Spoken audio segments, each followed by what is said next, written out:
मित्रांनो, आपल्या खिशातला रुपया आज का कमी महत्वाचा होत चाललाय याचा कधी तुम्ही विचार केलात का? तर चला मग या आर्थिक गुंतवणुकीतून प्रकाश टाकूया. तर नमस्कार मित्रांनो, स्वागत आहे आपल्या चॅनलवर. ते मी तुमच्यासाठी महत्वाच्या आणि समकालीन विषयांवर चर्चा करत असतो. आणि मित्रांनो, आजचा विषय आहे घसरत्या रुपयाचं मूल्य की काय, त्याच्या मागील कारणे आणि परिणाम जाणून घेऊया. तर मित्रांनो, एक काम करूया, घसरत्या रुपयाचं अर्थ समजून घेऊया. म्हणजेच काय, उदाहरणार्थ सोप्या भाषेत सांगायला गेलं तर मित्रांनो, $1 80 रुपयाच्या ऐवजी 85 रुपये झाले. याचा अर्थ काय? रुपयाची किंमत घसरली किंवा रुपयाचं मूल्य घसरलं. तर मित्रांनो, रुपया घसरण्यामागची कारणे जाणून घेऊया. सर्वात प्रथम म्हणजे आंतरराष्ट्रीय बाजारपेठात तेलांच्या किमती वाढणे. मित्रांनो, भारत हा बाहेरील देशांमधून तेल आयात करत असतो. त्यामुळे तर मित्रांनो, तेलाच्या किमती वाढल्या तर डॉलरची मागणी वाढते, त्यामुळे रुपयाचं मूल्य कमी होते. तर मित्रांनो, दुसरं कारण म्हणजे आयात निर्यात तफावत. म्हणजेच काय मित्रांनो, आपण जर जास्त आयात करत असू आणि कमी निर्यात, तर आपल्याला डॉलरची कमी पडते आणि त्याचा थेट परिणाम आपल्या रुपयांवर होतो. मित्रांनो, तिसरं कारण म्हणजे महागाई दर. मित्रांनो, जर देशातील महागाई जास्त असेल तर देशातील उत्पादन महाग होते आणि याचा थेट परिणाम निर्यातीवर होतो. मित्रांनो, चौथं कारण म्हणजे आंतरराष्ट्रीय घडामोडी.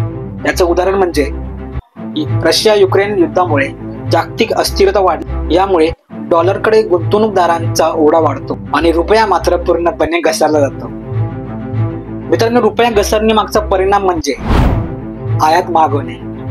याचाच अर्थ पेट्रोल, डिझेल, इलेक्ट्रॉनिक्स वस्तूसारख्या गोष्टी महाग होतात आणि याचा पूर्ण परिणाम आपल्या खिशावर होत असतो.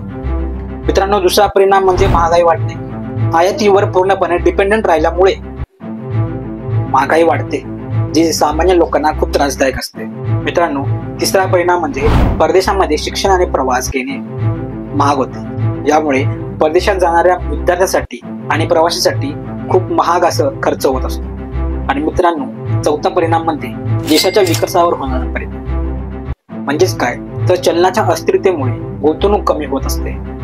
यामुळे देशाच्या आर्थिक विकासावर परिणाम होत असतो. मित्रांनो, हे थांबवण्यासाठी काही उपाय अत्यंत आवश्यक आहेत. सर्वात पहिला उपाय म्हणजे घरीच उत्पादन वाढवूया. म्हणजेच काय, तर मेक इन इंडिया सारख्या प्रकल्पांमध्ये सहभाग जास्तीत जास्त घेणे. दुसरा उपाय म्हणजे निर्यात वाढवूया. आपल्या देशातील उत्पादनांची मागणी जागतिक स्तरावर वाढवणे. आंतरराष्ट्रीय चलनासाठी इतर चलनांचा वापर करू शकतो किंवा मित्रांनो, आंतरराष्ट्रीय व्यवहारांसाठी इतर चलनांचा वापर करू शकतो. तर मित्रांनो, रुपयाच्या घसरणीमागचे कारणे आणि परिणाम आपण सोप्या भाषेत समजून घेतले. तुम्हाला नक्कीच हा विषय आवडला असेल अशी आशा आहे.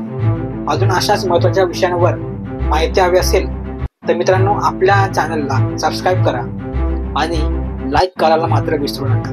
मित्रांनो, या पूर्ण व्हिडिओवर तुमचं मत काय आहे खाली कमेंटमध्ये सांगा आणि पुढील व्हिडिओमध्ये भेटूया. आणि हो मित्रांनो, आपल्याला प्रत्येक रुपया खूप मोलाचा आहे.